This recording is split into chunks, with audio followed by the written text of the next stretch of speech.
Hello, welcome to त्रिगुण astrology. आपका मेरे चैनल त्रिगुण एस्ट्रोलॉजी पर पुनः स्वागत है। जैसा कि आप मेरा थंबनेल देख के समझ ही गए होंगे कि आज हम कौन से प्लेनेट के बारे में बात करने वाले हैं। पिछली जो वीडियो थी उसमें मैंने राहु देव के बारे में बात की थी। तो राहु देव की बात हुई है तो केतु देव की बात भी करनी पड़ेगी, क्योंकि जैसे कि आप जानते हैं कि समुद्र मंथन के टाइम जब अमृतपान हो रहा था तो विष्णु जी ने मोहिनी अवतार लेके स्वर भानु राक्षस का वध कर दिया था। तो उसका जो अपर पार्ट था वो राहु कहलाया और जो लोअर पार्ट था वो केतु कहलाया। तो इसी चर्चा को आगे बढ़ाते हुए हमें केतु देव के बारे में बात करनी पड़ेगी कि कौन सी चेतना राहु के पास चली गई और कौन सी चेतना केतु के पास आ गई। कर ली कि राहु किस तरीके से वर्क करते हैं। जैसे मैंने बताया था कि अपर पार्ट के पास वो सेंसेस हैं, देखने की सुनने की क्षमता है। तो राहु देव जो वर्क करते हैं वो देख के करते हैं, मतलब उनके पास परसीव करने के लिए बहुत सारी इंद्रियां हैं। जैसे कि उन्होंने देखा कि मेरे साथ छल हो रहा है और राक्षसों के साथ छल हो रहा है कि श्री कृष्णा राक्षसों को अमृत नहीं पिला रहे, तो उसने अपनी इंद्रियों के थ्रू ये परसीव किया। और मरने से पहले जब उन्होंने अमृत पी लिया, यही परसेप्शन के साथ जब उनका सर धड़ से अलग हुआ तो यही चेतना एक्चुअली कटने के बाद जब उनके दो पार्ट हो गए तो दो चेतना डिवाइड हो गई। तो जो ये छल वाली चेतना है, धोखे वाली चेतना है, जो उन्होंने परसीव की थी कि भाई पूरी दुनिया छल पे ही चल रही है, अब श्री कृष्णा जी भी बायस्ड हो गए हैं अमृत को लेके राक्षसों और देवताओं के बीच। तो ये चेतना उनके माइंड में घर कर गई। तो कटने के बाद जब दो चेतनाओं का जन्म हुआ, एक चेतना कहलाई राहु और एक दूसरी चेतना का जन्म हुआ वो है केतु। तो वो इसी परसेप्शन के साथ बेचारे अमृत पीने के बाद गए कि छल पे ही काम चलता है और माया से ही काम चलेगा, इसके अलावा कुछ हो ही नहीं सकता। तो आज तक वो बेचारे उन्हीं अनएथिकल काम्स को लेके चल रहे हैं। पर केतु देव के पास एक्चुअली दूसरी चेतना चली गई, क्योंकि केतु देव के पास वो परसीव करने की इंद्रियां है ही नहीं। उनके पास है हृदय, उनके पास है हर्ट, उनके पास चले गए, वो चेतना चली गई, बड़ी भावपूर्ण चेतना हो गई केतु महाराज की। तो केतु की चेतना को बोलते हैं भाव, इंट्यूटिव या इंट्यूशन। केतु महाराज के पास इंट्यूशन पावर है, क्योंकि वो देख नहीं सकते, ना सुन सकते हैं, ना बोल सकते हैं, क्योंकि उनके पास वो सेंस नहीं है। तो वो भाव पे काम करते हैं। तो जो केतु ड्रीवन व्यक्ति होते हैं ना, वो बेचारे भाव पे काम करते हैं। उनको जो भाव पसंद आता है या किसी व्यक्ति का जो भाव पसंद आता है वो उसके साथ चल देते हैं। तो जैसे कि थंबनेल में आपने देखा, केतु आंतरिक मूल्यांकन की शक्ति देते हैं। आंतरिक यानी कि इनर सेल्फ, हृदय चेतना की वजह से उनको ये पावर मिल गई कि वो जो भी चीज़ को जज करेंगे वो इनर सेल्फ से जज करेंगे। तो एस्ट्रोलॉजी में जो राहु के पास पावर है कि वो देखेगा, कैलकुलेटिव है राहु, बहुत बड़ा देखेगा, देख के छल कर लेगा कैलकुलेशन से। केतु महाराज के पास कैलकुलेटिव माइंडसेट है ही नहीं, वो भाव पे जाते हैं। अब जैसे कहते हैं कि भगवान भाव के भूखे हैं, वो वास करते हैं आपके हृदय में। ऐसे ही केतु महाराज को स्पिरिचुअलिटी, धार्मिकता का कारक माना जाता है एस्ट्रोलॉजी में, क्योंकि ये भाव पे काम करते हैं। और इनको एस्ट्रोलॉजी में डिटैचमेंट का कारक बोलते हैं। अब ये डिटैचमेंट कैसे देते हैं, क्योंकि राहु देते हैं अटैचमेंट और केतु देव देते हैं डिटैचमेंट। केतु देव को जड़ माना जाता है। जैसे आप किसी भी पेड़ को देखते हैं ना, जो उसमें जड़ है, उसकी जो रूट्स हैं एक्चुअली वो हैं केतु महाराज। और जो बाहरी आवरण है, जो वो हरा भरा दिख रहा है, जो वो एक तरीके से माया बोल लीजिए, जो माया दिख रही है वो है राहु देव। तो जो बहुत ही माइनर, बहुत ही गहरा पार्ट है वो है केतु। क्योंकि जो हमारे भाव होते हैं ना वो बहुत गहरे होते हैं, उनको हर कोई देख नहीं सकता। राहु को सब देख लेंगे कि बाहर से व्यक्ति कैसा दिख रहा है, ये धार्मिक है अधार्मिक है, उसके बारे में आप जज कर लोगे। बट आप किसी के भाव को पहचान नहीं सकते, क्योंकि भाव बड़े गहरे होते हैं। किसी के भाव को जानने के लिए आपके अंदर भी वो इंट्यूशन, वो इंट्यूटिव या वो भाव वाली पावर होनी चाहिए, जिससे कि आप किसी के साथ उन भाव से कनेक्ट कर सकें। तो केतु महाराज को मिली भाव की पावर। तो अब केतु महाराज हैं रूट्स। तो जो भी प्रॉब्लम होती हैं उनका कोई ना कोई रूट तो होता ही है हमारे जीवन में। तो जो भी प्रॉब्लम होती हैं लाइफ में, उनके रूट्स पे जो जाने का काम करते हैं वो करते हैं केतु महाराज। तो जो भी राहु की प्रॉब्लम्स होंगी, या राहु आपको प्रॉब्लम कर रहा है, क्योंकि राहु है मेटेरियलिस्टिक का कारक, उसके पास सेंस है वो वाली कि सबका लूट लूँ। केतु महाराज के पास ऐसी सेंस नहीं है। तो केतु महाराज देते हैं डिटैचमेंट चीज़ों से। अब केतु जो डिटैचमेंट देते हैं वो ऐसे नहीं देते कि हर चीज़ को छोड़ के चले जाओ या आप छोड़ दोगे। केतु बड़े भाव वाले ग्रह हैं और रिसर्च वाले ग्रह भी हैं। केतु देते हैं बहुत ही माइन्यूट माइनर लेवल पे रिसर्च कराते हैं ये, क्योंकि ये इनर सेल्फ के कारक हैं। अब ये आपको बहुत ही डीप लेके जाएंगे अंदर, विचारों के अंदर।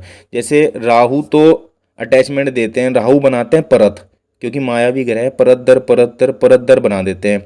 और केतु काम करते हैं परत खोलने का काम। वो कैसे काम करते हैं? वो करते हैं क्वेश्चनिंग के थ्रू, कि केतु वाला व्यक्ति ना बहुत क्वेश्चनिंग करता है कि आत्मा क्या है, मन क्या है, क्या मैं इसको जान सकता हूँ, ये चीज़ ऐसे क्यों हो रही है। हर बात के भाव में जाने की कोशिश करेंगे, यानी कि डीप इनसाइड जाने की कोशिश करेंगे केतु वाले व्यक्ति। जो केतु ड्रीवन व्यक्ति है वो किसी से भी जुड़ेंगे तो भाव की वजह से जुड़ेंगे। और जो राहु वाले व्यक्ति है ना, वो हमेशा जुड़ेंगे भाई प्रॉफिट क्या है, मेरा प्रॉफिट क्या है इस काम में, कि मैं तेरे साथ क्यों चलूँ, ये मुझे बता दे। और केतु वाला व्यक्ति बोलेगा भाव कैसा है यार इसका, ये मुझे देखने में भले ही कैसा लग रहा हो पर इसका भाव बड़ा अच्छा है, चलो मैं आपके साथ चलता हूँ, ये काम मैं कराऊंगा आपका, क्योंकि उनको भाव पसंद आ गया। तो अब हम बात करते हैं रूट्स की। तो जो भी प्रॉब्लम होती हैं केतु उनके रूट कोज में जाता है। केतु वाले व्यक्ति करते हैं रूट कोज एनालिसिस, कि भाई मैं प्रॉब्लम की जड़ तक जाऊंगा, पहले कौन सही है कौन गलत है इसके बारे में बाद में सोचेंगे, पहले भाव देखते हैं कि इस व्यक्ति का भाव क्या लग रहा है। तो पर केतु ड्रीवन जो व्यक्ति हैं वो बेचारे किसी भी व्यक्ति की बातों में जल्दी आ जाते हैं, बोल कुछ नहीं पाते, क्योंकि ये एक तरीके से म्यूट ग्रह है, क्योंकि इसके पास मुंह नहीं है ना बोलने के लिए। तो जो भी भाव आएगा ये अपने मन में रख लेगा, ये उस भाव को दबा लेते हैं, बोल किसी के सामने कुछ नहीं पाते। चाहे किसी के थ्रू कितने ही परेशान हो, ये उनको बोलेंगे ही नहीं, ये उस काम को करते रहेंगे, क्योंकि केतु है ही ऐसा प्लेनेट। तो पर जैसे मैं सीड्स की बात करूं, जो बीज होता है ना वो केतु है। तो बीज में ही वो क्षमता होती है जो पेड़ बनेगा और उस पेड़ पे फ्रूट आएंगे। तो जो बाहर दिख रहा है, जैसे मैंने आपको पहले बताया, जो फ्रूट्स दिख रहे हैं वो आ रहे हैं केतु की वजह से। तो जो भी फ्रूट्स आपकी लाइफ में आएंगे, जिनको बोलते हैं कि रिजल्ट, कर्मा क्या है और उसका रिजल्ट क्या है। कर्मा है केतु, कि आप क्या बोल रहे हैं तो वही निकलेगा। तो केतु ड्रीवन व्यक्ति बहुत सोच समझ के किसी भी काम को करते हैं, डीप रिसर्चर करवाते हैं, डीप रिसर्च करवा देते हैं केतु। और ये डिटैचमेंट के कारक है। तो ये डिटैचमेंट ऐसे देते हैं कि जब ये बहुत डीप रिसर्च कर लेंगे किसी भी चीज़ के बारे में, तो डीप रिसर्च करते करते जब वो परत खुलती रहेंगी उस चीज़ की, तो ये बहुत ही गहराई में जाके फिर उस बात के भाव में चले जाएंगे। और उस भाव में जाके जब इनको लगेगा किसी भी व्यक्ति विशेष के साथ कि यार ये व्यक्ति वैसा नहीं है जैसा मैंने इसको सोचा था, ये दिख कुछ रहा था, दिख ये धार्मिक रहा था, स्पिरिचुअल रहा था, पर भाव इसके ऐसे नहीं है, तो ये उससे डिटैच हो जाएंगे। ऐसे ही केतु महाराज, जैसे कुंडली में मैं आपकी बात करूँ, केतु ग्रह जिस भी ग्रह के साथ बैठते हैं उस ग्रह के कारक तत्वों से आपको डिटैच कर देंगे। डिटैच कैसे करेंगे? मान लीजिए आपकी कुंडली में केतु शुक्र महाराज के साथ बैठे हैं, यानी कि केतु और वीनस का योग है, तो इस योग को कहा जाता है कि भाई आपका अपनी पत्नी के साथ, क्योंकि वीनस है पत्नी के साथ, डिटैचमेंट हो जाएगा। पर ऐसे डिटैचमेंट नहीं करते कि आप अपनी पत्नी को छोड़ के चले जाओगे। पहले केतु शुक्र के कारक तत्वों को देखेगा, भाव देखेगा उस स्त्री के कैसे हैं। अगर इसको भाव अच्छे लग रहे हैं तो ये रहेगा। भाव में अगर दिक्कत हो गई उस स्त्री के, वो देखने में भले ही कैसी हो, धार्मिक हो अधार्मिक हो स्पिरिचुअल हो या ना हो, अगर उसके भाव क्लियर हैं अच्छे हैं तो ये उसके साथ रहेगा। ऐसे ही केतु शुक्र के योग में क्या कहा जाता है कि आप अपने पैसे से भी डिटैच हो जाओगे। बट फिर यही बात वो आ गई कि ये लोग जो केतु ड्रिवन होते हैं ये पैसे के बारे में भी इतना समझ जाते हैं कि ये कितना ज़रूरी है, इसको कितना कमाना चाहिए कितना नहीं, तो ये उससे डिटैचमेंट फील कर लेते हैं। तो ऐसा मतलब नहीं है कि ये पैसा छोड़ के चले जाएंगे। एक्चुअल में ये पैसे की सही उपयोगिता को समझ जाते हैं कि मुझे इसको उपभोग नहीं करना, इसका उपयोग करना है। तो ये इनका लगाव पैसे से उतना नहीं रहता। ऐसे ही अगर केतु महाराज किसी भी प्लेनेट के साथ हों, उसके साथ थोड़ा सा डिटैचमेंट बना लेते हैं, अगर उस प्लेनेट के कारक तत्व के साथ इनको भाव समझ ना आ रहा हो। तो राहु की एनर्जी अलग है, केतु की अलग है। केतु बड़ा स्पिरिचुअल प्लेनेट है, तो जो आंतरिक मूल्यांकन की शक्ति, जैसे मैं बात कर रहा हूँ, या the power of inner assessment, अपने आप को जानने की क्षमता, वो केतु महाराज के पास है। ये आपको स्पिरिचुअलिटी में इतनी ज़्यादा ग्रोथ दे देंगे कि आप मन और आत्मा की भी परत को सोल्व कर सकते हो। क्योंकि केतु एक मोंक है, इसे बाहर से कुछ चाहिए ही नहीं, ये अंदर की यात्रा में बड़ा खुश है।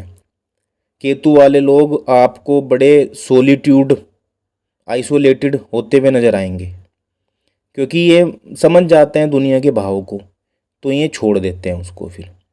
तो ये लोग आपको बहुत ही आइसोलेटेड प्लेस पे मिलेंगे, वहाँ अकेले रहते होंगे, अपनी प्रक्रिया बहुत मिनिमलिस्टिक लाइफ स्टाइल होती है इनकी, बहुत कम सामान रखते हैं अपने चारों तरफ, क्योंकि इनको पता लग जाता है। तो इस तरीके से केतु महाराज वर्क करते हैं। अगर किसी को स्पिरिचुअल ग्रोथ चाहिए तो केतु को पकड़ना होगा, क्योंकि केतु जड़ हैं। जो इनर सेल्फ में अंदर जाने की, मन को समझने की, आत्मा को समझने की जो क्षमता है वो केतु महाराज के ही पास है। राहु वाले कभी उस चीज़ को समझ ही नहीं पाते। तो केतु एक मोंक है, फकीर भी हैं। और केतु जिनका अच्छा होता है वह बहुत अच्छे हीलर होते हैं। उनके पास ये क्षमता होती है कि वो अपनी बातों से किसी को भी हील कर देंगे, क्योंकि ये सामने वाले के मन की भी मैट्रिक्स को तोड़ देते हैं, उनके मन के भाव को समझ के उनके साथ व्यवहार करते हैं। तो और केतु देवी हैं जो सारी समस्या का अंत कर सकते हैं आपकी, कोई भी प्रॉब्लम हो। क्योंकि जितनी समस्याएं हैं आजकल मेटेरियलिस्टिक लाइफ में वो राहु देते हैं, और राहु को शांत रखने का जो मंत्र है वो केतु के पास है। मेटेरियलिस्टिक लाइफ में ग्रोथ भी करनी चाहिए, पर अगर आप स्पिरिचुअल कंटेंट नहीं रखते तो आप राहु को बैलेंस नहीं कर पाओगे, क्योंकि राहु के जो बैलेंसिंग का काम है ना वो केतु महाराज करते हैं। क्योंकि कुंडली में ये एक दूसरे से आमने सामने बैठे होते हैं हमेशा। अगर कोई राहु फर्स्ट हाउस में है तो केतु देव सेवेंथ हाउस में है, राहु सेकंड हाउस में है तो केतु देव एट्थ हाउस में मिलेंगे। तो जो बैलेंसिंग का काम है राहु की वो केतु करते हैं। क्योंकि अगर आपको किसी पेड़ को हरा भरा करना है ना तो उसके जड़ को न्यूट्रिशन देना पड़ेगा, उसके जड़ को पानी देना पड़ेगा। पत्तों को पानी देने से कुछ नहीं होगा। अगर किसी व्यक्ति को अच्छा करना है तो उसके भाव अच्छे करने होंगे। अगर किसी व्यक्ति को वाकई में अच्छा करना है तो उसको स्पिरिचुअल करना पड़ेगा, उसके मन के भाव बदलेंगे तभी वो व्यक्ति बदल सकता है। तो जो पर्सनैलिटी है वो चेंज होती है इंडिविजुअलिटी की वजह से। अगर आप पर्सनैलिटी पे ध्यान देते रहेंगे, इंडिविजुअलिटी पे ध्यान नहीं देंगे, तो व्यक्ति कभी बदल ही नहीं सकता। तो मैं तो कहता हूँ केतु महाराज के पास जाएं, उनको साध दें। धन्यवाद।